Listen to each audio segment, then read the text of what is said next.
सुनिए डॉक्टर श्याम सुंदर पाराशर जी की यह अनमोल कथा। आज की इस द्वितीय दिवसीय कथा के द्वितीय भाग के अंतर्गत क्या इस संसार में हर मानव जो सदैव सुख चाहता है सुख प्राप्त कर पाता है? नहीं कर पाता। इस सब का प्रमुख कारण क्या है? गुरुदेव भगवान के द्वारा आप इस आज की कथा में सुने भक्तों। श्री राधे राधे। में जन्म हुआ था, पर संतों की सेवा मेरी मैया खूब करती थी, तो मैया के साथ हम भी चले जाते थे, हम भी संतों की सेवा करते, संतों के वस्त्र धो देते थे, आश्रम में वो हरी लगा देते थे। महात्मा लोग आए थे चातुर्मास्य के लिए, तो 4 महीने रुकने थे, तो हमने उनकी खूब सेवा करी। साधु संत कीर्तन करते थे, तो हम भी उनके साथ खूब कीर्तन करके नाचते थे। साधु संत सत्संग करते थे, तो हम भी बैठ के मैया बेटा सुनते थे। संत लोग प्रसाद पाते थे, भंडारा पाते थे, तो घंटों तक संतों के भंडारे में तो जय जयकार चलती है, राम कृष्ण देव की। तो वो सब हमने देखा, बड़ा आनंद आया हमको। संत लोग प्रसाद पा लेते थे, तो उनकी शीत प्रसादी हम भी पाते थे। 4 महीने संतों के संपर्क में आकर के हम इतने घुल मिल गए उनसे कि उनके बिना तो अब हमको घर में ही मन न लगे। चलो महाराज जी के पास, चलो महाराज जी के पास। हम महाराज जी कहते हम 5 साल के बच्चे थे, मैया के साथ बार बार संतों के पास पहुंचते थे। हमको उनके यहाँ बहुत आनंद आता था। स्थिति ये आई कि चातुर्मास्य पूरा हुआ, महात्माओं ने डेरा उठाया और चल दी। हमने महाराज जी कहाँ जा रहे हो, हमें भी ले चलो अपने साथ। बोले नहीं बच्चा, तू अभी छोटा है, बड़ा हो जा फिर आ जाना। बोले नहीं नहीं महाराज, मैं आपके बिना अब नहीं रह सकता, आपके साथ ही चलूंगा। पीछे पड़ गए। अच्छा बेटा, तो एक काम कर, अपनी मैया से आज्ञा लेके आ। मैं जानता था कि मेरी मां बाबा बनने की आज्ञा तो कभी नहीं देने वाली। पहले माताएं बच्चों को भूतों से डराती थी, भूत प्रेतों से। आजकल बाबाओं से डराती। चुप हो जानी, बाबा जी पकड़ लेंगे। बाबाओं को ही भूत बना दिया। बोलो राधे राधे। अरे बच्चों को ऐसे संस्कार देना चाहिए कि साधु संतों के प्रति उसके मन में श्रद्धा उत्पन्न हो। तुम भय उत्पन्न कर रहे हो बचपन से कि बाबा जी पकड़ लेंगे।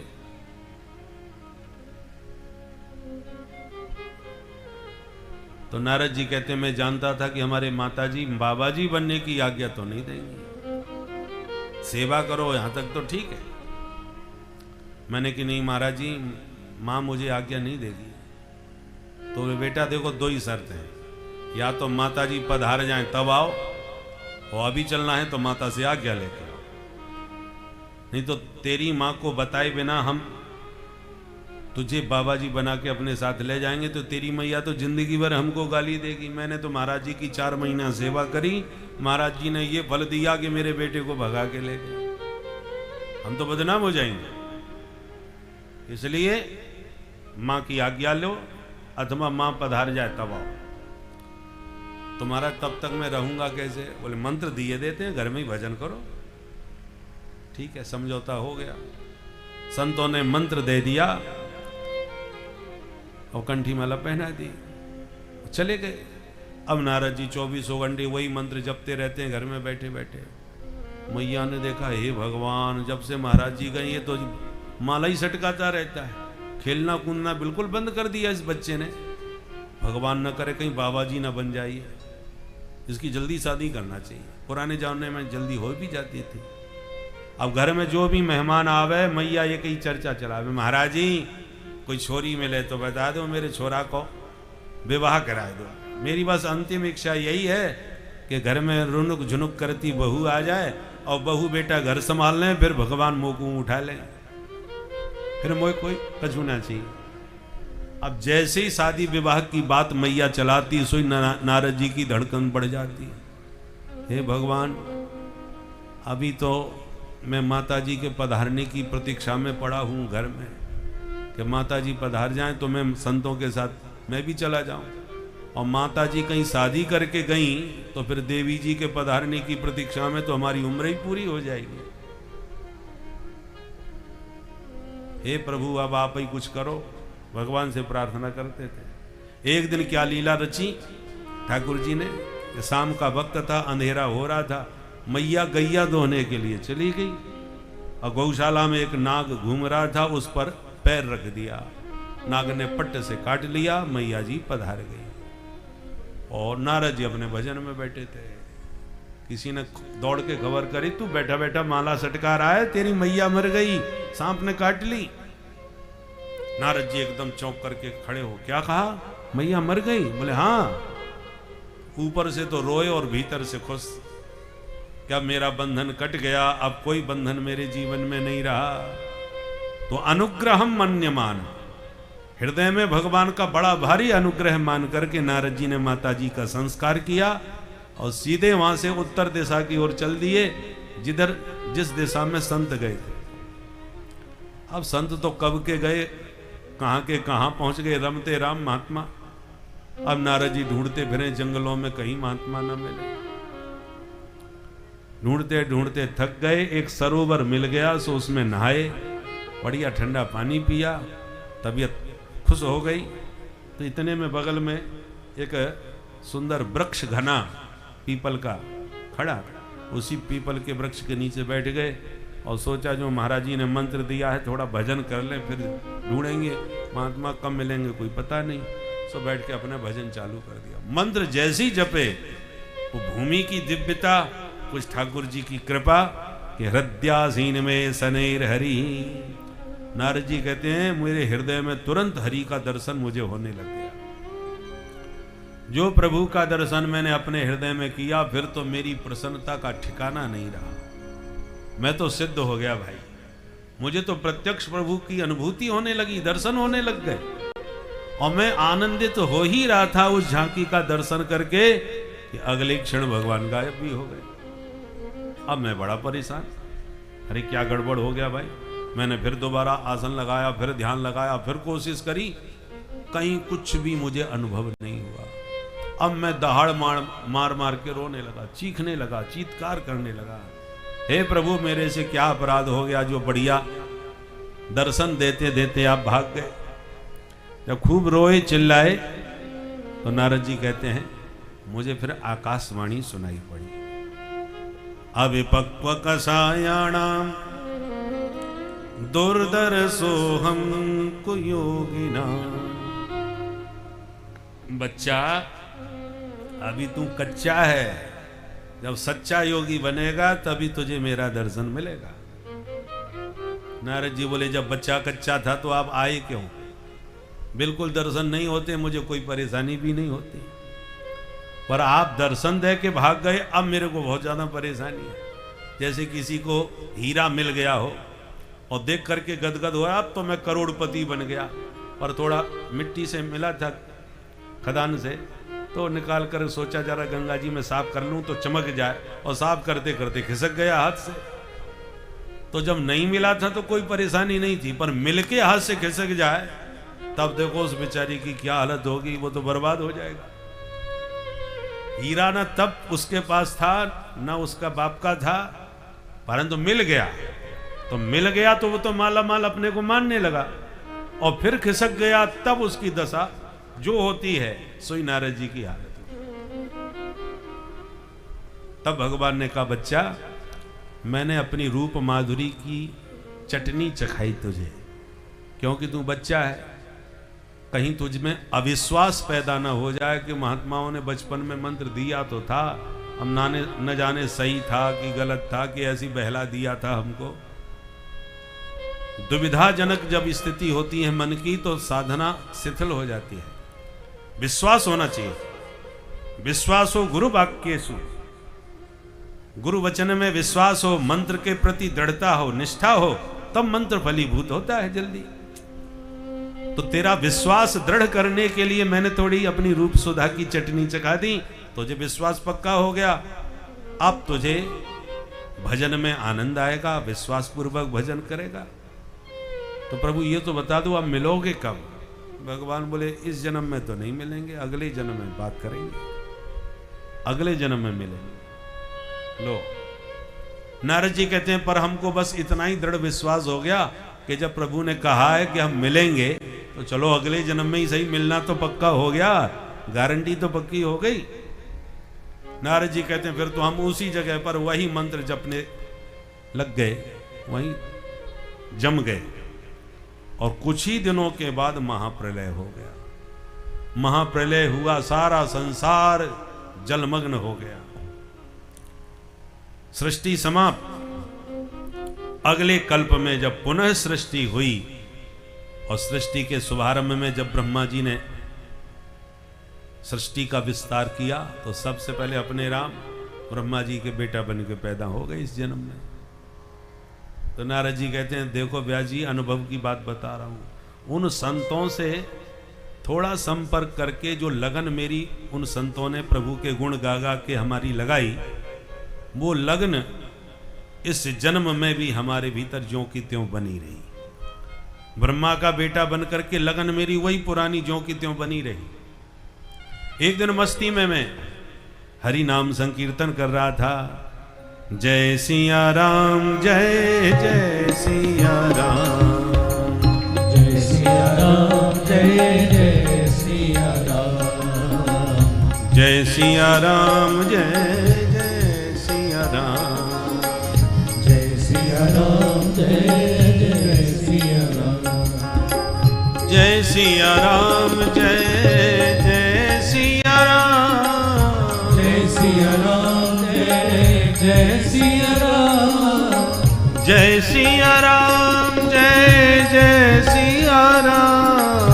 जय सिया राम जय जय सिया राम, जय सिया राम जय जय सिया राम, जय सिया राम जय जय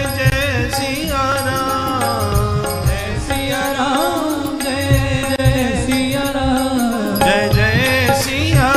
राम, जय जय सिया राम, जय जय सिया राम, जय जय सिया राम,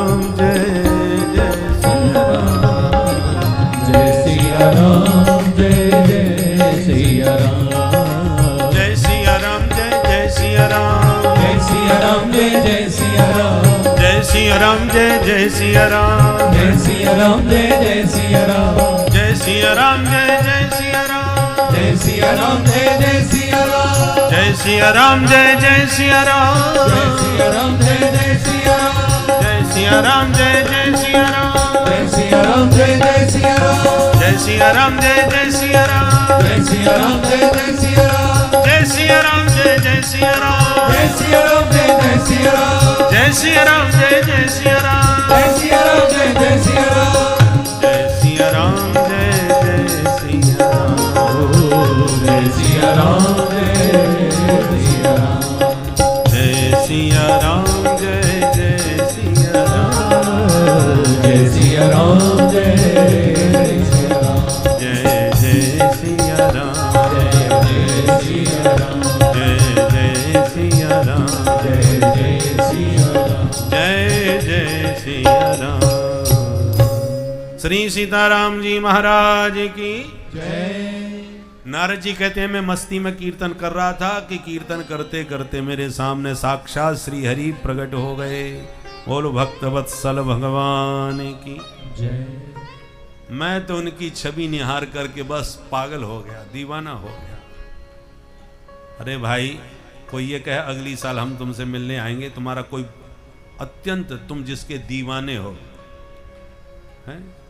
आजकल लोग अभिनेताओं के बहुत दीवाने होते हैं, कोई क्रिकेटरों के दीवाने होते हैं, और किसी क्रिकेटर का, अभिनेता का जिसके आप अत्यंत दीवाने हो, वो फोन करके कहे कि अगले साल इस तारीख में हम तुमसे मिलने आएंगे, हमारा उधर चक्कर लगेगा, तो आपको एक साल बितानी मुश्किल पड़ जाएगी। और जिस तारीख में वो आने वाले हैं उस तारीख में तो एक एक क्षण बिताने मुश्किल पड़ जाएगी।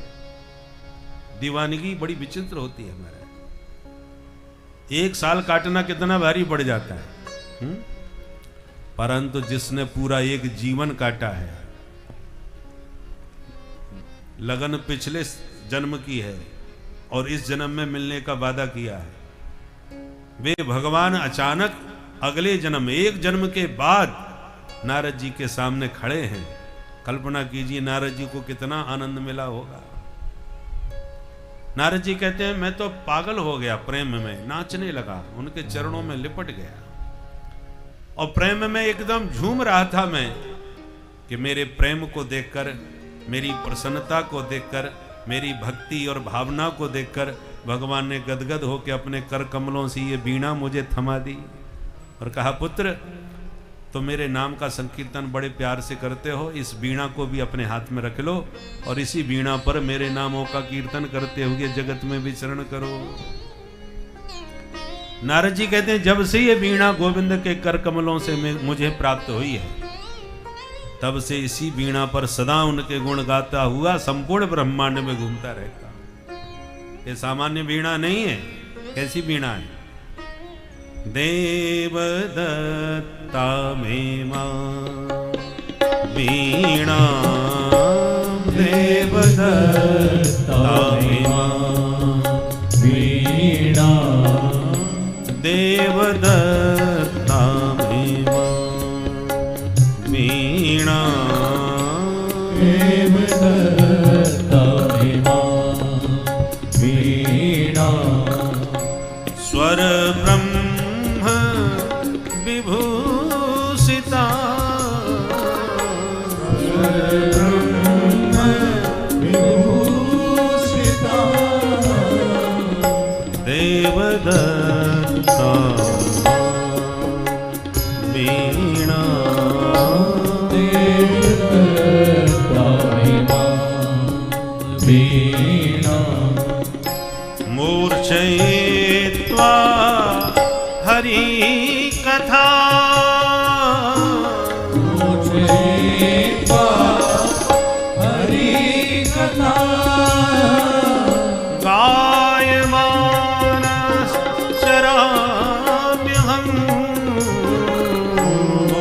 मूर्छयित्वा हरि कथा,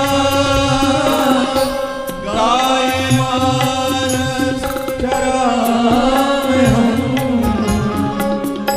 गायमानश्चराम्यहम्, देवदत्ता में मां वीणा, देवदत्ता में मां वीणा, निरेग पमरेग निरेग मदनि सरे सनि द पमगरे समगरे स, देवदत्ता में मां वीणा, सा सा सा नि द पमगरे स, देवदत्ता में मां वीणा, सा नि द प ध प म नि रे सा, देवदत्ता में मां वीणा, मूर्छयित्वा हरि कथा, मूर्छयित्वा हरि कथा, मूर्छयित्वा निरे ग म ध प ध सा सा, मूर्छयित्वा हरि कथा, मूर्छयित्वा सा सा ग म ध नि सा ग म ध नि सा ग म ध नि सा सा सा, मूर्छयित्वा हरि कथा, गायमानश्चराम्यहम्,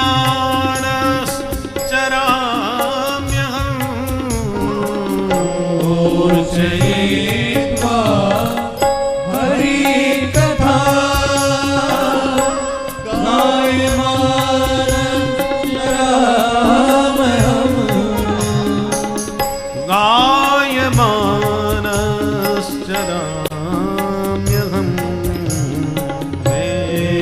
देवदत्ता में मां वीणा, देवदत्ता में मां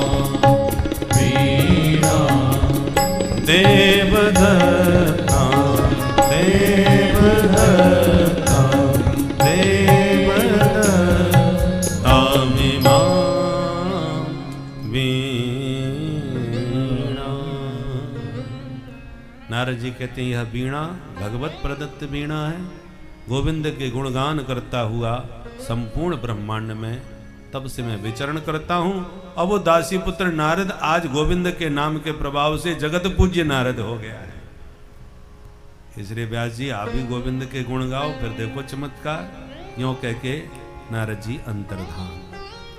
व्यास जी को अपनी कमी तुरंत समझ में आ गई, तुरंत अपनी व्यास गुफा से बाहर निकले, नीचे सरस्वती नदी में स्नान किए और पुनः व्यास गुफा में बैठ के भगवान का ध्यान किया। भागवत की भागीरथी हृदय में प्रवाहित होने लगी और देखते देखते 18,000 श्लोकों का यह पावन ग्रंथ तैयार हो गया। बोलो भागवत भगवान की जय।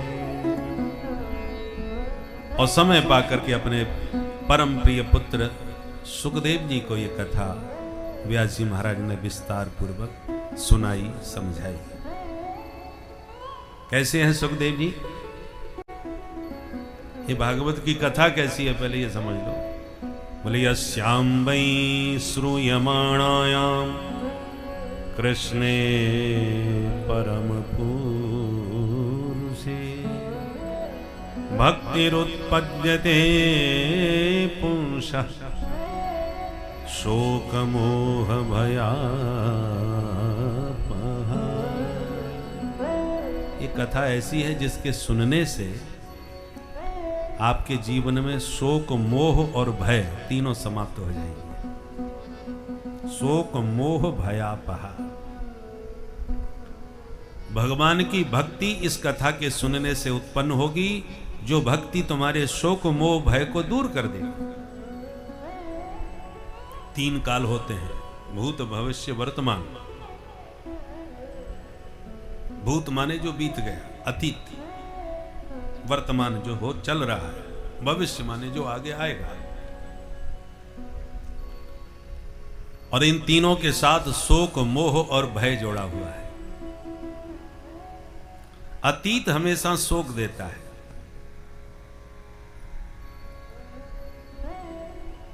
लोग कहते हैं ना उसको भूत लग गया। अब और भूत जो हवा के होते हैं कि नहीं होते वो तो जिन्होंने भोगा है वो जाने, पर ये भूत लगभग सबको लगा रहता है। अतीत, भूतकाल। एक जमाने में जो जमींदार रहे उनके ठाठ थे, उनका रुतबा था। आज जमींदारी नहीं रही।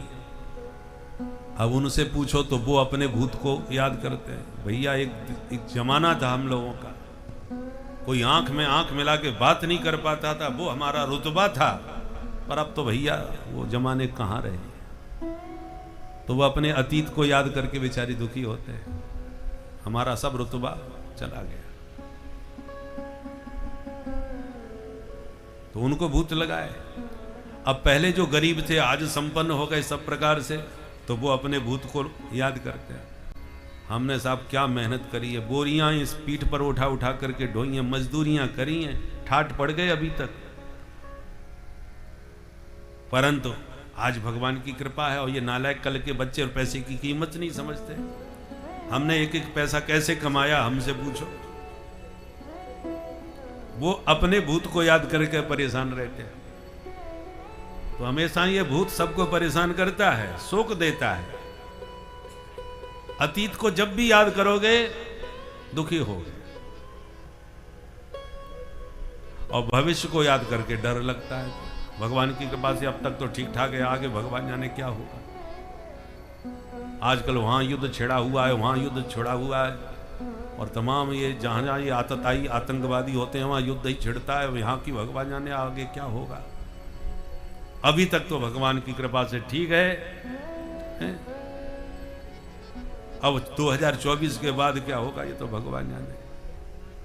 तो अतीत हमेशा भय उत्पन्न करता है, आगे क्या होगा। और जो वर्तमान है वो मोह पैदा करता है। मेरे पास ही है, मेरे पास ही है, बस ये बना रहे, चला ना जाए। तो अतीत के प्रति शोक, वर्तमान के प्रति मोह, भविष्य के प्रति भय व्यक्ति को जकड़े रहता है। परंतु भगवान के चरणारविंद में जब अनुराग हो जाता है तो भक्ति उत्पद्यते पुंसः शोक मोह भयापा। शोक मोह भय तीनों से मुक्ति दिलाती है भगवान की भक्ति। ऐसी दिव्य भगवत चरणानुराग में उत्पन्न करने वाली यह भक्ति श्रीमद् भागवत से उत्पन्न होती है। सुखदेव जी जो परमहंस थे, बीतराग, जो पैदा होते ही प्रव्रजंत बन गए थे, वो भी भगवान के भक्ति के दीवाने बन गए भागवत सुनकर के। आत्मा रामाश्च मुनयो निर्ग्रंथा अप्यरुक्रमे कुर्वन्त हेतु किं भक्तिं इत्थं भूत गुणो हरि। आत्माराम जो अपने आत्म स्वरूप में ही रमण करते रहते हैं, ऐसे सुखदेव जी। मुनयः मननशील है, निरंतर जिनका मन माधव के चरणों में ही लगा रहता है, मननशील। आत्मा रामाश्च मुनयो और निर्ग्रंथा ग्रंथि रहता। जिन सुखदेव जी के जीवन में कोई ग्रंथि नहीं रह गई, ग्रंथि भीतर की अविद्या अस्मिता राग द्वेष अभिनिवेश, ये ग्रंथियां जिनकी खुल चुकी हैं, इसलिए निर्ग्रंथा। अथवा सुखदेव जी तो एकदम सन्यासी हो गए, महात्मा विरक्त। जब ब्रह्मचारी होते हैं ना, तो ब्रह्मचारी जनेऊ में ग्रंथि लगाते हैं, चुटिया में ग्रंथि लगाते हैं, तो ब्रह्मचारियों की तो ग्रंथि होती है। जब सन्यासी बन जाते हैं तो शिखा सूत्र विसर्जन कर देते हैं, तो निर्ग्रंथा। चुटिया की ग्रंथि भी निकल गई और जनेऊ की ग्रंथि भी छूट गई, इसलिए निर्ग्रंथा।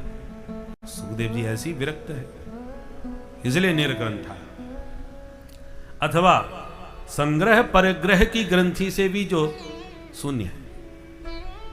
बहुत से लोग पूछते हैं तो सब कुछ लुटा दिया कि कुछ गांठ में है? गांठ में है माने आपके पास में है। तो सुखदेव जी के पास तो कोई गांठ ही नहीं है। निर्ग्रंथा, संग्रह परिग्रह की कोई ग्रंथि जो अपने पास नहीं रखते, कुछ भी अपने साथ नहीं रखते, ऐसे निर्ग्रंथा। अब इतनी सारी विशेषताएं सुखदेव जी की हैं। आत्माराम है, मुनि है, निर्ग्रंथ है, फिर भी निर्ग्रंथा अपि भक्तिम कुर्वन्ति, फिर भी भगवान की भक्ति कर रहे हैं। हम लोग तो भक्ति करते हैं कि कुछ माल मिलेगा, ठाकुर जी खुश हो जाएंगे तो ये देंगे वो देंगे, अरे कुछ नहीं तो मुक्ति तो दे ही देंगे। कुछ पाने के लिए ही तो भजन करते हैं, पर सुखदेव जी तो कुछ पाना ही नहीं चाहते। सब ग्रंथियां जिनकी खुल गई, कोई इच्छा कामना शेष जिनके जीवन में नहीं रह गई, फिर क्यों भक्ति कर रहे हैं भाई?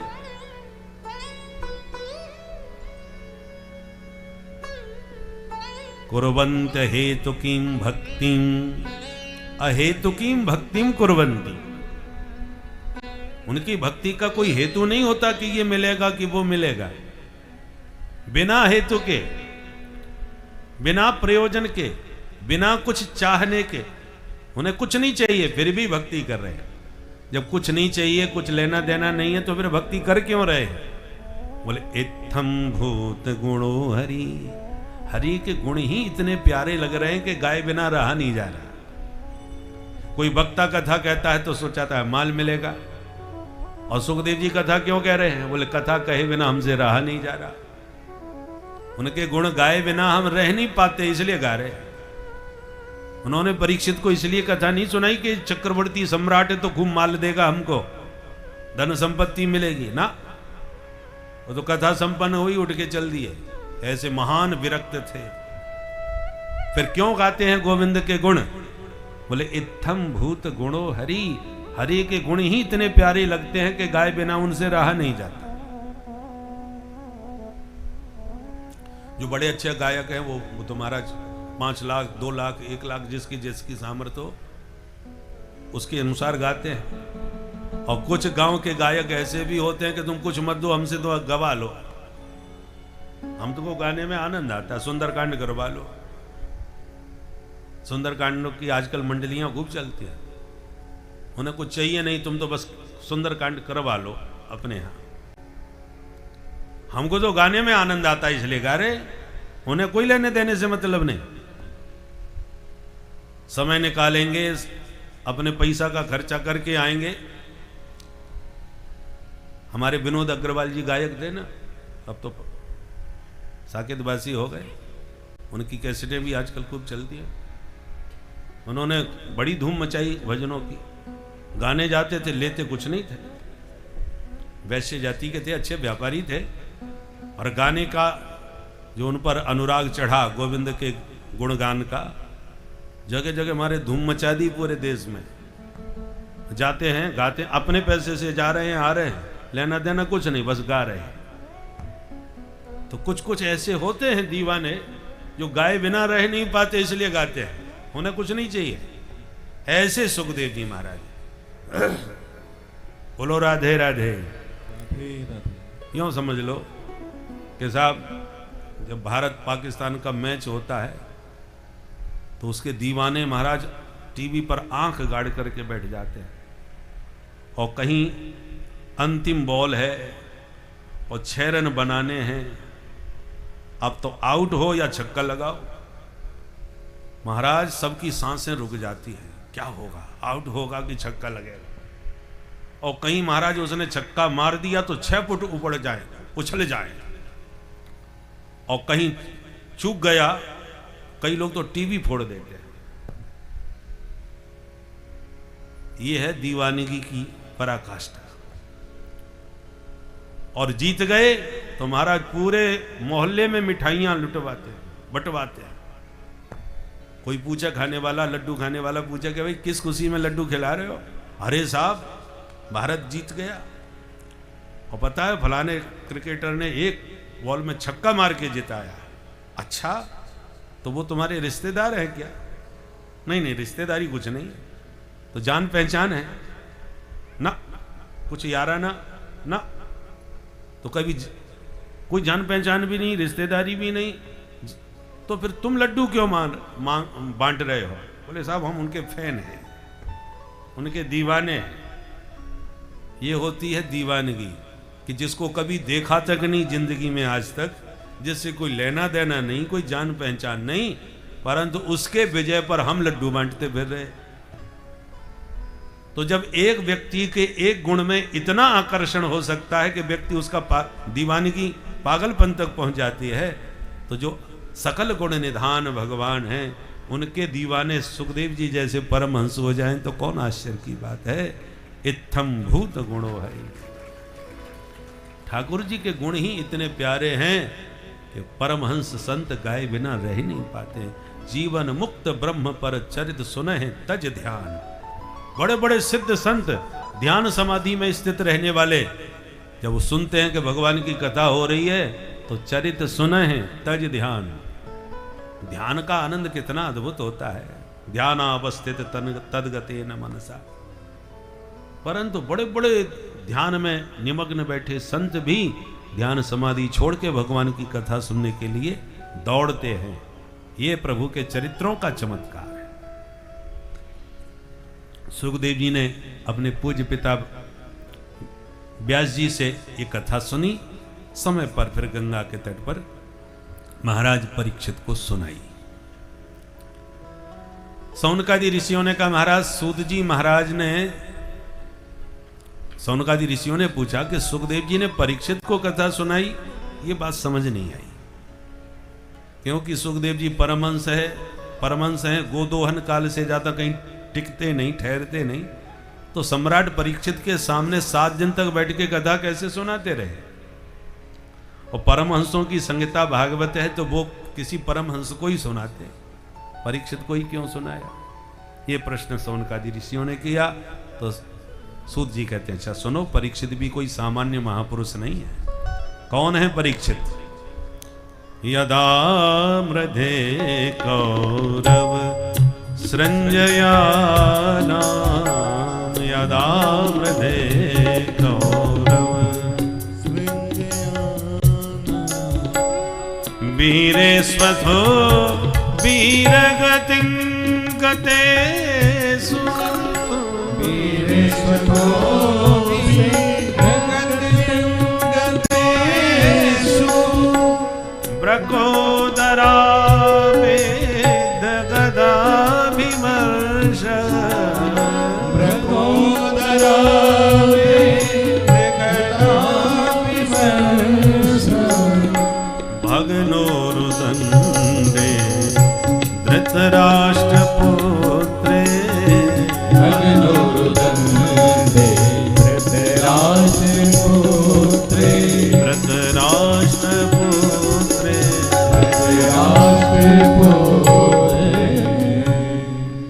जिस समय महाभारत युद्ध में सारे कौरव मारे गए, पांडव विजय भगवान जिसे बचाना चाहते हैं ऐसे ही बचा लेते हैं। जिस समय पांचों पांडव को मारने के लिए अश्वत्थामा पूरा अपना षड्यंत्र रच चुके थे कि आज इन पांचों का मैं वध अवश्य कर दूंगा, उस समय प्रभु ने उन्हें ऐसे मौत के मुंह से निकाला जैसे कोई बच्चे को उसकी माँ किसी नाली या किसी भी चीज़ से बाहर निकाल देती है। तो यह प्रभु भी अपने पिता तुल्य हैं, परम पिता हैं। वह अपने बालक को अवश्य यह चाहते हैं कि मेरा बालक इस भवसागर रूपी नाले से बाहर निकल जाए, किंतु मानव मोह बस इसी में पड़ा रहता है। बीच बीच में भगवान उसे झटका देकर या कोई न कोई बड़ा दुख देकर संसार से व्याप्त मोह को त्यागने का अवसर अवश्य देते हैं, किंतु वह इस प्रभु की दया को समझ नहीं पाता, उल्टा प्रभु को ही कोसता हुआ रहता है भक्तों। इसीलिए कथा सुनकर यह सब ज्ञान प्राप्त करें। श्री राधे राधे। कि हमें पानी देने वाला अभी तूने नहीं छोड़ा। दुखी होते होते दुर्योधन ने शरीर त्याग दिया। अब अश्वत्थामा भयभीत होकर भागा कि अब पांडव मुझे नहीं छोड़ेंगे। इधर प्रातः होने पर जब द्रौपदी को पता चला तो जो चीत्कार किया पुत्रों के निधन पर। अर्जुन ने गांडीव उठा के प्रण किया, देवी दुखी मत होना, जिस दुष्ट ने ये कुकृत्य किया है उसे मैं तुम्हारे सामने लाके मारूंगा, वो मेरे से बच नहीं सकता। और गोविंद गिरथ पर आरूढ़ होकर के दौड़े अर्जुन, भागते अश्वत्थामा को पकड़ लिया और घसीट के रस्सियों में बांध करके द्रौपदी के सामने लाके खड़ा कर दिया। ये रहा हत्यारा, बोलो देवी क्या दंड देना चाहती हो। द्रौपदी ने अश्वत्थामा को देखते ही खड़े होकर प्रणाम किया। अर्जुन ने कहा, देवी ये तुम्हारे बच्चों का हत्यारा है, इसे तुम प्रणाम कर रही हो। द्रौपदी ने कहा, हत्यारा बाद में है, पहले ये ब्राह्मण देवता है। हमारे कुल की परंपरा है ब्राह्मणों को प्रणाम करना, हमारे पूज्य होते हैं। और फिर केवल ये ब्राह्मण ही नहीं, हमारे गुरुजी का बेटा भी है, हमारे लिए तो हर दृष्टि से पूजनीय है। और मैं तो आपसे प्रार्थना करूंगी महाराज, बुरा भला जैसा भी हो, ब्राह्मण है, गुरुपुत्र है, ये समुच्चय था, ऐसे आप छोड़ दीजिए। सब देखने वाले स्तब्ध रह गए। 5 पुत्रों के हत्यारे को द्रौपदी मुक्त करने के लिए प्रार्थना कर रही है, अपने 5 बच्चों के हत्यारे। धर्मराज युधिष्ठिर जी भी प्रभावित होकर बोले, द्रौपदी ठीक कह रही है, हमारे गुरुजी का बेटा है, बुरा भला जैसा भी हो, हमें इसकी हत्या नहीं करनी चाहिए। अर्जुन छोड़ दो इसे। भीमसेन की आंखें लाल, गरजते हुए बोले, तुम सब छोड़ देना, पर मैं तो इसको जिंदा नहीं छोड़ने वाला। अर्जुन बोले, मैंने भी प्रतिज्ञा रखी है, छोड़ूंगा तो मैं भी नहीं। अब समस्या खड़ी हो गई, मार दिया जाए कि छोड़ दिया जाए। भीम अर्जुन कहते हैं हम छोड़ेंगे नहीं, और द्रौपदी युधिष्ठिर कहते हैं कि मारने से कोई फायदा नहीं। क्या होगा? अर्जुन दुविधा में पड़ गए, भगवान को इशारा किया, प्रभु अब आप ही कोई फैसला करो, मेरी बुद्धि काम नहीं कर रही। भगवान बोले, कर्तव्य का निर्णय शास्त्र करते हैं, शास्त्र जो कहें सो करो। तो शास्त्र क्या कहते हैं? भगवान बोले शास्त्र कहते हैं ब्रह्म बंधुर न हंतव्य। ब्राह्मण कितना भी गया गुजरा हो उसे मारा नहीं जाता। ब्राह्मण क्षत्रिय और वैश्य शब्द के आगे बंधु शब्द जुड़ जाए तो अधमवाचक हो जाता है। ब्राह्मण बंधु माने अधम ब्राह्मण, नीच ब्राह्मण।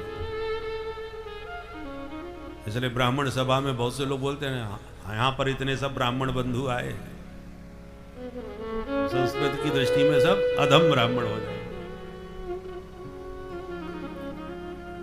तो ब्रह्म बंधु माने अधम ब्राह्मण। संस्कृत के शब्द भी बड़े विचित्र हैं महाराज। संस्कृत में गाली दो तो सुनने वाला तारीफ समझ बैठेगा, इतनी प्यारी गाली है।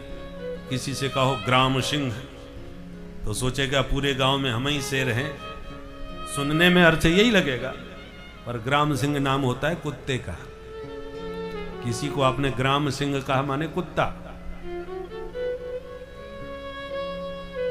किसी से कहा देवानाम प्रिय तो उसे लगाएगा कि हम देवताओं के प्यारे हैं इसलिए हमको देवानाम प्रिय। देवानाम प्रिय माने मूर्ख। ये संस्कृत की गाली है। किसी से कहा अरे ये तो महाराज धर्मध्वज है, धर्मध्वज, सुनने वाले को अब तारीफ लगेगी हम धर्म की ध्वजा फहरा रहे हैं, पर धर्मध्वज माने पाखंडी। तो ये संस्कृत की गाली बड़ी विचित्र है भाई। सुनने में आपको तारीफ लगेंगी परंतु है गाली।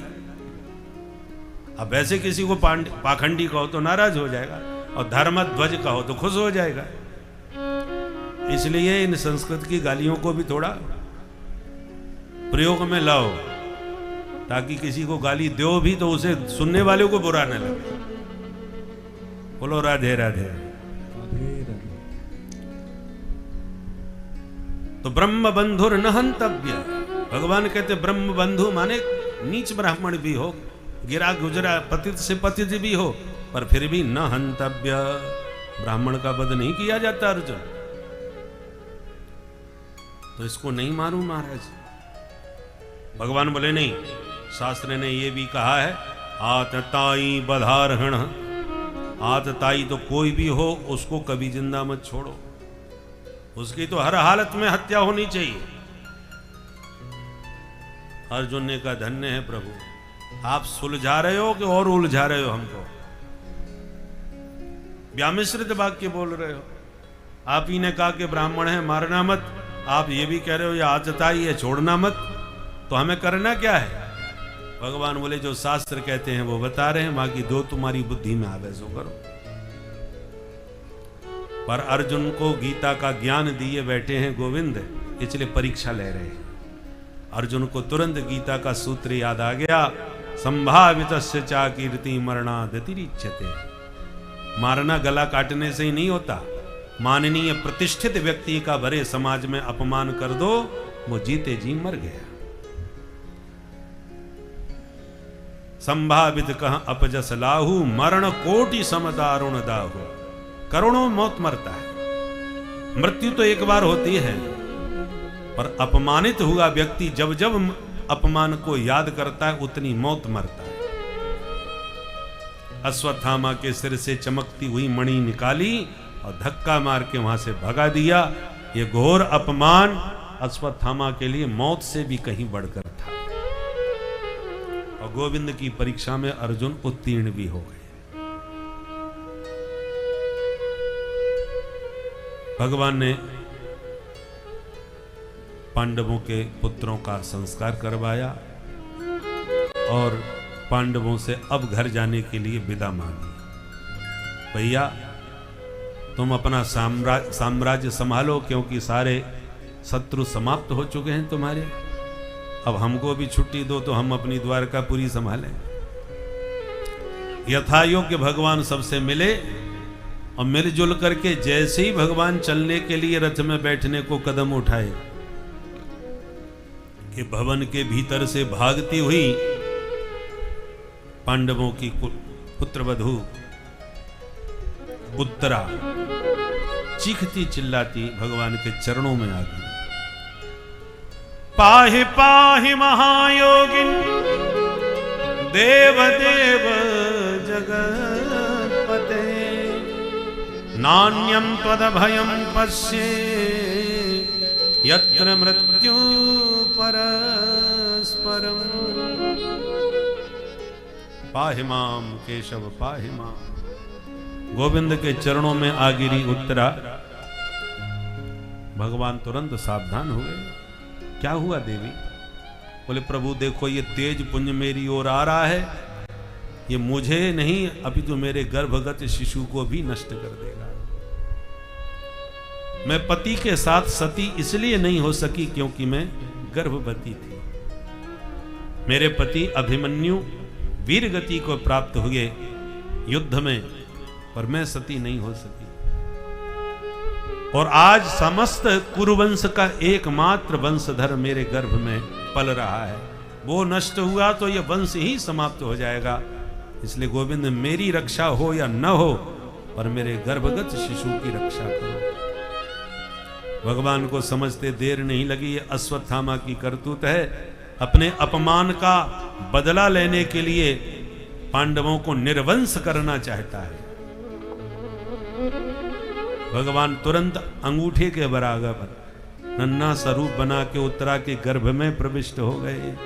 बोल भक्तवत्सल भगवान की जय। अश्वत्थामा के भेजे ब्रह्मास्त्र को भगवान ने शांत किया और पुनः गर्भ में बैठे परीक्षित की भगवान ने रक्षा करी। और प्रकट होकर माधव मुस्कुराने लगे। उत्तरा तो निहाल हो गई, भगवान के चरणों में प्रेमाश्रुओं से प्रभु के चरणों का प्रक्षालन कर दिया। और भगवान अभयदान दे करके रथ में फिर बैठने को बढ़े तो बुआ कुंती ने दौड़ के प्रभु के चरण पकड़ लिए।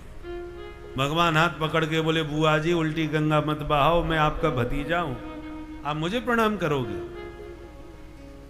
बुआ कुंती हाथ जोड़ के बोली गोविंद मैं भतीजे को प्रणाम नहीं कर रही, आज मैं अपने भगवान को प्रणाम कर रही हूं। मेरी प्रार्थना है थोड़ी देर के लिए आप मौन रहो, कुछ बोलो मत, क्योंकि जब जब आपकी भगवत्ता समझ में आने लगती है तभी तब आप बुआ जी कह करके मेरे ऊपर मोह का पर्दा डाल देते हो। और जब बुआ जी कहते हो तो मुझे भतीजा ही भतीजा दिखने लगता है, भगवत्ता भूल जाती है। इसलिए आज जो हृदय में उद्गार आ रहे हैं मुझे कुछ कहने दो। और 26 श्लोकों से दिव्य स्तुति गाई।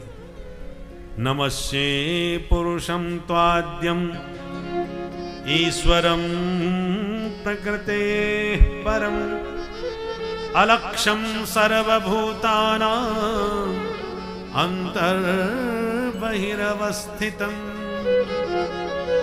मायाजवनिकाच्छन्नम् अज्ञाधोक्षजमव्ययम् न लक्ष्यसे मूढदृशा नटो नाट्य धरो यथा।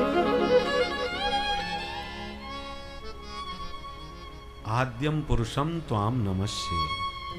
हे आदि पुरुष भगवान आपके चरणों में मेरा प्रणाम। सबके भीतर बाहर कण कण में रहते हुए भी अलक्षम, आपको कोई देख नहीं सकता क्योंकि माया जवन का छन्नम, माया के पर्दे में छुपे रहते हो। बड़े बड़े सिद्ध संत आपको नहीं समझ सकते तो कथम पश्चिम ही स्त्री, एक साधारण सी स्त्री मैं आपको क्या समझ पाऊंगी। मैंने तो इतना ही समझा है आपके बारे में कि कृष्णाय वासुदेवाय देवकी नंदनाय च नंद गोप कुमाराय गोविंदाय नमो नमः। हे कृष्ण आप वासुदेव हो, मेरे भैया वसुदेव के लाला हो, देवकी नंदन हो और नंद नंदन बन के ब्रज में खेले हो। बस इससे ज्यादा मैं आपके बारे में क्या जानूं। और इतना तो अच्छी तरह जान गई कि आप मेरे ऊपर कृपा तो खूब भरपूर किए हो। मेरे जीवन में कितने बड़े बड़े संकट आए, आपने ही हमको बचाए। जब जब संकट आया तभी तब आप दौड़ के मेरे पास आए। इसलिए आज मैं एक वरदान मांगती हूं। विपदः सन्तु नः शश्वत् तत्र तत्र जगद्गुरो भवतो दर्शनं यत्स्यात् अपुनर्भव दर्शनम। हे जगद्गुरु श्री कृष्ण, आपसे यही प्रार्थना है कि जब तक ये जीवन रहे तब तक मेरे जीवन में सदा विपत्ति आती रहे। भगवान बोले राम राम, ये आप क्या मांग रही हो बुआ? जीवन भर विपत्ति ही तो आपने उठाई है, क्या मिलता है इन विपत्तियों से? बोले भवतो दर्शनम यस्या अपुनर्भव दर्शनम। हे प्यारे नंदनंदन, जब जब विपत्ति पड़ी है तभी तब आपके दर्शन मिले हैं, और विपत्ति नहीं रहती तो आप भी हमारे पास नहीं रहते, भाग जाते हो। तो जो विपत्ति आपका दर्शन करा दे, आपसे मिलन करा दे, तो मैं चाहूंगी कि विपत्ति सदा मेरे ऊपर बनी रहे ताकि आप मेरे पास बने रहो। भगवान बोले बुआ ये बात है तो सारे कार्यक्रम कैंसिल, हम कहीं नहीं जा रहे, आपके पास ही रहेंगे। और भगवान अपनी द्वारका की यात्रा स्थगित करके बुआ जी का हाथ पकड़ के उनके महलों में प्रविष्ट हो गए। बोलो भक्त वत्सल भगवान की जय।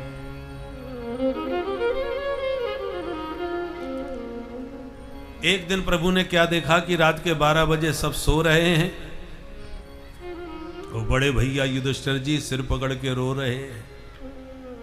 भगवान ने आके पूछा, बड़े भैया आप चक्रवर्ती सम्राट बन गए, सारे दुश्मन आपके समाप्त हो गए, अब आपके शोक का क्या कारण है? अब आप दुखी क्यों हैं?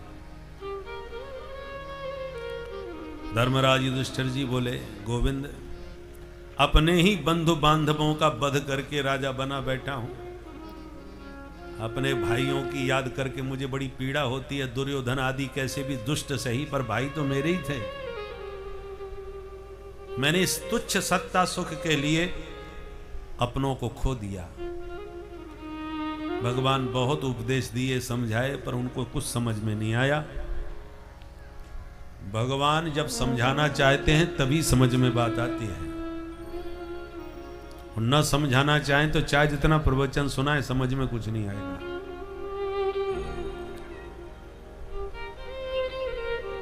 राम जी ने बाली का वध किया, उसकी पत्नी तारा छाती पीट पीट के रोई, और राम जी ने एक चौपाई में समझा दिया और समझ में आ गया। छित जल पावक गगन जमीरा पंच रचित अति अधम शरीरा सोतन प्रकट। तुम किसके लिए रो रही हो? इस शरीर के लिए जो पंच भौतिक है तुम्हारे सामने रखा है, शरीर के लिए रो रही हो तो शरीर सामने तो है तुम्हारे, क्यों रोती हो? बोले नहीं नहीं, ये शरीर तो मिट्टी है, इसके भीतर बैठा जो आत्मा है उसके लिए रो रही है। बोले आत्मा तो अविनाशी है, वो तो कभी मरता ही नहीं, तो जो अविनाशी है मरता नहीं उसके लिए क्यों रोते हो? बस इतनी बात समझ में आ गई, तारा का शोक समाप्त हो गया, एक चौपाई में समझा दिया। परंतु जब दुर्योधन को समझाने जा रहे थे शांति दूत बनके, द्रौपदी ने रोका, एकांत में कहा, प्रभु मेरे खुले हुए बाल देख रहे हो? इस पापी दुर्योधन ने मुझे घसीट करके कौरव सभा में मेरा जो अपमान किया, तब से ये केस खुले हैं, ये केस उसी के रक्त से धुलेंगे तभी बंधेंगे। और आप शांति दूत बनके उनको समझाने जा रहे हो, आप समझाओगे तो क्यों नहीं समझेंगे? और समझ में उनको आ गया आपका उपदेश, युद्ध नहीं होगा, मेरे तो जीवन भर बाल खुले रह जाएंगे। भगवान बोले, कृष्णा परेशान मत हो, मैं समझाने जा रहा हूं पर वो समझेगा नहीं। बोले आप समझाएंगे तो क्यों नहीं समझेगा? बोले भगवान बोले हम समझाएंगे तब ना समझेगा। और भगवान ने कितना समझाया, दुर्योधन को समझ नहीं आया। यहां तक कह दिया, भैया तू आधा राज्य मत दे, 5 गांव दे दे, पांडव मेरे उसी में प्रसन्न हो जाएंगे, अब तो खुश है। परंतु उसकी बुद्धि में नहीं आई। यहां तक कह दिया, शुच्याग्रम नैव दास्यामि बिना युद्धेन केशव। 5 गांव की बात कर रहे हो? सुई की नोक के बराबर भूमि भी युद्ध किए बिना नहीं देने वाला। अब भगवान समझा रहे हैं और इतना लंबा चौड़ा समझा रहे हैं, फिर भी दुर्योधन को समझ में नहीं आ रहा, क्योंकि समझाना ही नहीं चाह रहे। बोलो राधे राधे।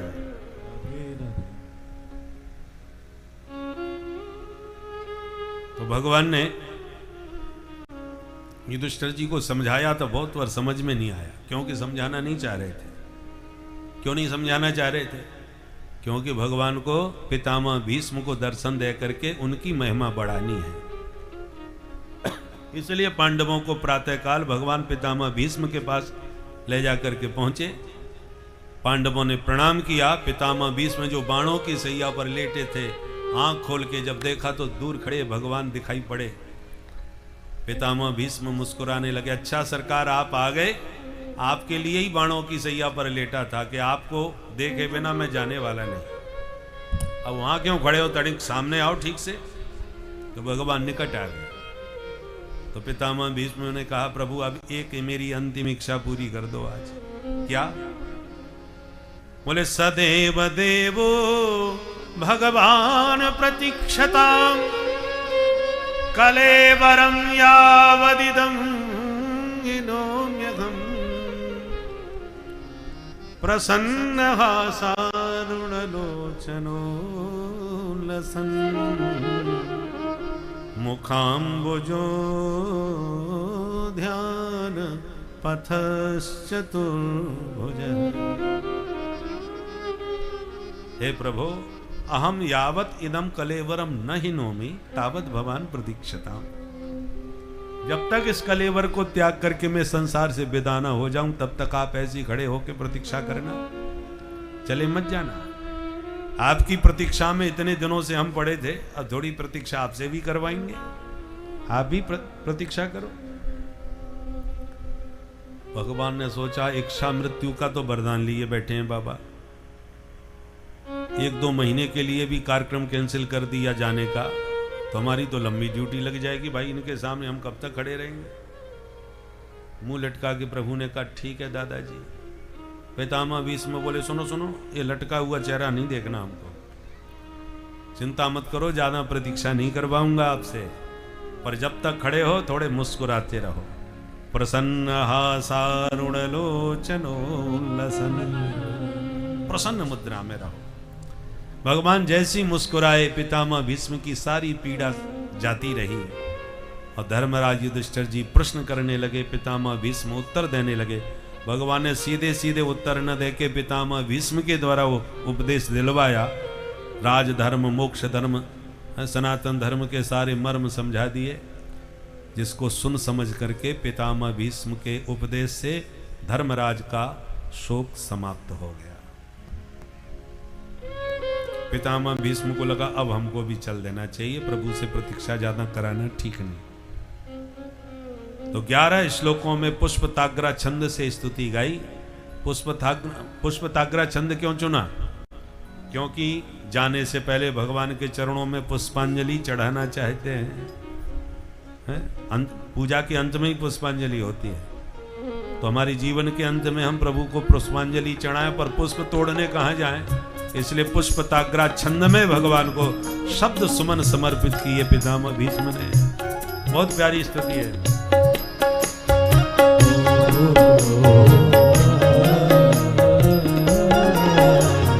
इतिमति रूप कल्पिता वितृष्णा भगवती शाश्वत पुंगवे विभूमि स्वसुख मुपगते क्वचित् विहरतु प्रकृति मुपेयुषियन भव प्रभार त्रिभुवन कमनं तमाल वर्णं रवि कर गौरवराम्बरं ददाने अपुरल ककुलावृताननाब्जं विजय सखे रतिरस्तु मेन वद्या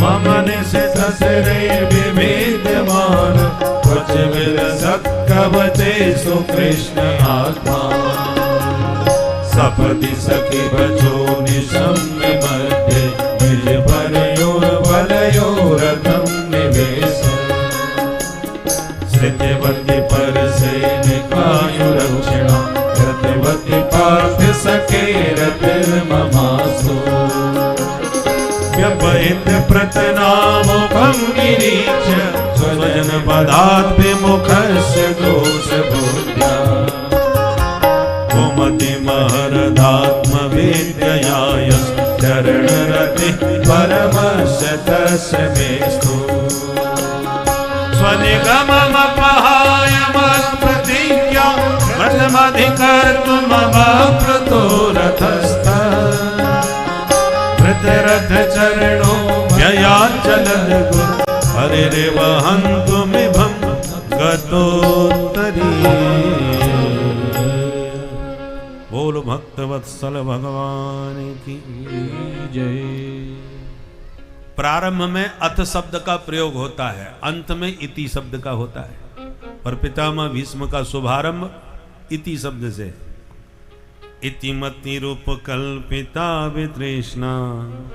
इति माने पितामह भीष्म कहना चाहते हैं कि हे प्रभु, मैं अब जो आपसे निवेदन करने जा रहा हूं ये मेरे अंतिम शब्द हैं, शब्दों की इति, इसके बाद अब कुछ कहना नहीं है।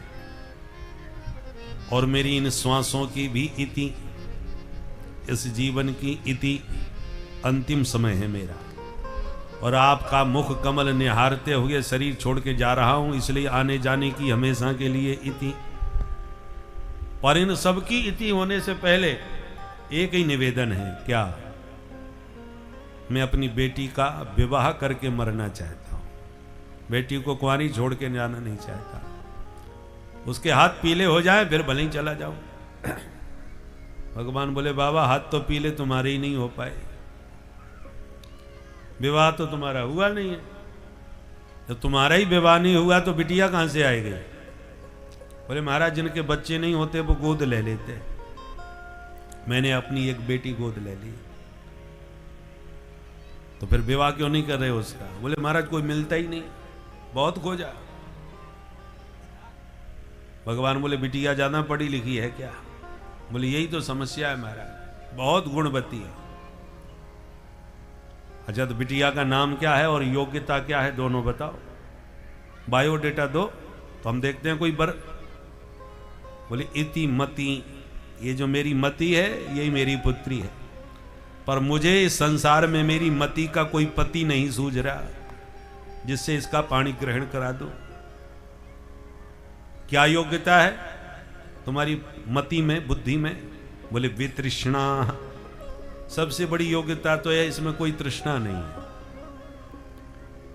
नहीं तो सबकी मति तृष्णा से मलिन हो जाती है। गोस्वामी जी कहते हैं सुत बेतलोक ईषणातीनि, सुत बेतलोक ईषणातीनि, कहीं के मति इन्ह कृतना मलिनी, कहीं के मति कृतना मलिनी, कहीं के मति कृतन मलिनी, कहीं के मति कृतना मलिनी। संसार में कौन प्राणी है जिसकी बुद्धि इन तृष्णाओं से मैली नहीं हो गई? पुत्रेषणा, मेरे बहुत सारे पुत्र हों, सब स्वस्थ मस्त हों, ये पुत्रेषणा। वित्तेषणा, मेरे पास खूब अपार संपत्ति हो, वित्तम में बहु भवे, और सारी संपत्ति मेरे पास हो, कैसे कमाऊं, कैसे इकट्ठा करूं, संग्रह करूं, ये इसका नाम वित्तेषणा। और इन दोनों से प्रबल होती है लोकेषणा, समाज में मेरा सम्मान हो, आदर हो, जय जयकार हो, लोग मेरी प्रशंसा करें कि वाह ठाट हैं तो उनके। और इस प्रशंसा को सुनने के लिए हम कुछ भी करने को तैयार हैं। बेटा नाम बदनाम करे तो बेटे को भी घर से निकाल देंगे, हमारी प्रतिष्ठा में इसने कलंक लगा दिया। प्रतिष्ठा पर आंच आ रही हो तो पैसा भी बहा देंगे। वित्तेषणा पुत्रेषणा से भी बलवती लोकेषणा होती है। सबकी बुद्धि इन 3 तृष्णाओं से मलिन है, पर पितामह भीष्म दावा कर रहे, इति मति रूप कल्पिता वितृष्णा, मेरी मति तो तृष्णा से मुक्त है, इसलिए निर्मल है, और ऐसे निर्मल मति का पति कोई सुंदर ही होना चाहिए। तो क्या विचार है? बोले विचार यही है, सरकार के जाने से पहले आप ही मेरी मति को अपनी श्रीमती बना लीजिए, आपके साथ ही इसका विवाह करना चाहता हूं, आप ही इसका पानी ग्रहण कर लीजिए। मेरी मति के आप बनेंगे पति, ये बनेगी आपकी श्रीमती, मेरी मति आपकी बन जाए श्रीमती, आप बन जाए इसके पति, आपके चरणों में लगे दिन रात इसकी रति, तो मुझे भी मिल जाएगी फिर सदगति। आपके साथ इसका पानी ग्रहण करके मैं भी निश्चिंत होकर के अपने धाम को जा सकूं, इसलिए इति मति रूप कल्पिता वितृष्णा भगवती सात्वत पुंगवे विभूमि। हे सात्वत पुंगव, मेरा ये अंतिम मनोरथ पूर्ण कर दो। बहुत प्यारी स्तुति गाई, और गाते गाते पितामह भीष्म भगवान के दिव्य महारास का स्मरण करने लगे। ललित गति विलास बल गुहास प्रणय निरीक्षण कल्पतोरुमाना। भगवान की एक एक अंग की चेष्टा भक्तों के चित्त को चुराने के लिए होती है। ललित गति, गति माने गमन। भगवान इतना बढ़िया ठुमक ठुमक के चलते हैं कि उनकी चाल पर ही भक्त निहाल हो जाते हैं। और चाल से कोई बच गया, ललित गति से बच गया, तो बलगुहास, थोड़ा उसकी तरफ हंस जाते हैं, और जिसकी ओर ये हंस करके मुस्कुरा करके देख लेते हैं, वो तो बिल्कुल पगला जाता है। तो ललित गति, फिर बलगुहास। कृष्ण का अर्थ जानते हैं, करसती, जो अपनी तरफ खींच ले, उसी का नाम कृष्ण। करसती थी कृष्ण। आपने मछली फंसाने वाले मल्लाहों को देखा होगा, कांटा लगा लेते हैं डोर में, और कांटे में आटा, आटा लगा कांटा फेंकते हैं, मछली आटा खाने आती है और कांटे में फंस जाती है। मोह निशा जग सोहन हारा, देखत सपन अनेक प्रकारा। यह पूरा संसार मोह की निद्रा में सो रहा है और अनेक प्रकार के स्वप्न में खोकर उस परम प्रभु को भूल जा रहा है, जिसके लिए यहाँ मानव आया था। और कुछ विरले ही है जो उस परम प्रभु को याद रखते हैं, उनके ध्यान में रखते हैं। इन विरलों में कुछ और भी विरले हैं जिनके ऊपर प्रभु की कृपा होती है, और कुछ सबसे खास विरले होते हैं जिनको साक्षात प्रभु दर्शन देते हैं। तो ऐसे प्रभु दीन दयाल व्यक्ति के भाव को स्पष्ट करते हुए ही उनको जैसा परिणाम, जैसा फल होता है प्रदान करते हैं। इसलिए सदैव मन पवित्र रखें और ईश्वरीय भक्ति में धीरे धीरे लीन होते रहें भक्तों। श्री राधे राधे। जादू भरी तेरी आंखें जिधर गई, जादू भरी तेरी आंखें जिधर गई, जादू भरी तेरी आंखें जिधर गई। नैनों की कटारी बारी बारी छुई मुई छतिया सन कर गई। नैनों की कटारी बारी बारी छुई मुई छतिया कर गई। जादू भरी तेरी आंखें जिधर गई, जादू भरी तेरी आंखें जिधर गई, जादू भरी तेरी आंखें जिधर गई, जादू भरी तेरी आंखें जिधर गई। प्रेम की लड़ी हरी दृग दोनों, प्रेम की लड़ी हरी दृग दोनों, दोनों आंखों में प्रेम भरा है। जिसको निहार दें वही प्रेमी दीवाना बन जाता है। प्रेम की लरी हरि दृग दोनों, प्रेम की लड़ी हरि दृग दोनों, बरस परी मोती सी बिखर गई, बरस पड़ी मोती सी बिखर गई, जादू भरी तेरी आंखें जिधर गई, जादू भरी तेरी आंखें जिधर गई, जादू भरी तेरी आंखें जिधर गई। अब पल पलक करत नहीं तारे, अब पल पलक दर्द नहीं तारे। जिस भक्त की आंखें चार हो जाती हैं और आंखें चार होते समय कहीं पलक झपक जाए तो उसे लगता है जैसे प्राण निकाल लिए। त्रुटिर युगायते त्वाम अपश्यताम, गोपी गीत में गोपियां कहती हैं। गोपियां कहती हैं ब्रह्मा जी पर हमें गाली छूटती है, इस मूर्ख ब्रह्मा ने प्यारे के दर्शन में पर्दा डालने के लिए पलकें क्यों बनाई। जड उदीक्षताम पक्षमकृत दृशाम, अब पल पलक डरत नहीं तारे, अब पल पलक डरत नहीं तारे, डरत नहीं तारे, डरत नहीं तारे। अब पल पलक डरत नहीं तारे, अब पल पलक डरत नहीं तारे।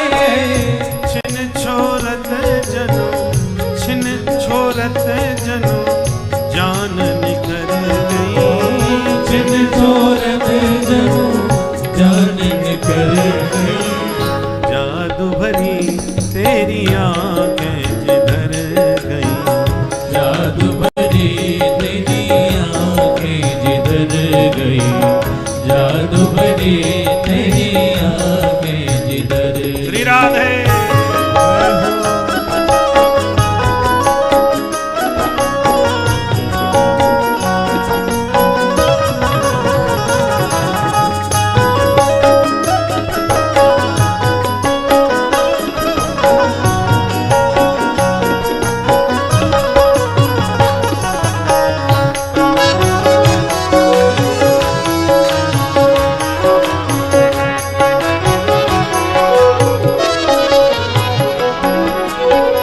नैनों की कटारी बारी बारी पलकन वाली, नैनों की कटारी बारी बारी पलकन वाली, नैनों की कटारी बारी बारी पलकन वाली, नैनों की कटारी बारी बारी पलकन वाली। कटारी समझते? छोटी कटारी, तलवार बड़ी होती है, कटारी छोटी होती है। कटारी घोंप दो तो व्यक्ति घायल हो जाएगा, और कटारी के घायल व्यक्ति का तो इलाज होके ठीक हो सकता है, पर गोविंद की नयन कटारी से जो घायल हो गया उसका दुनिया में कोई इलाज नहीं। गोपियों की बात छोड़ दो, इसी घोर कलयुग में भक्तिमती मीरा, मेवाड़ की मीरा, ऐसी घायल वही इनकी नयन कटारी गिरधर गोपाल की कटारी से कि बेचारी का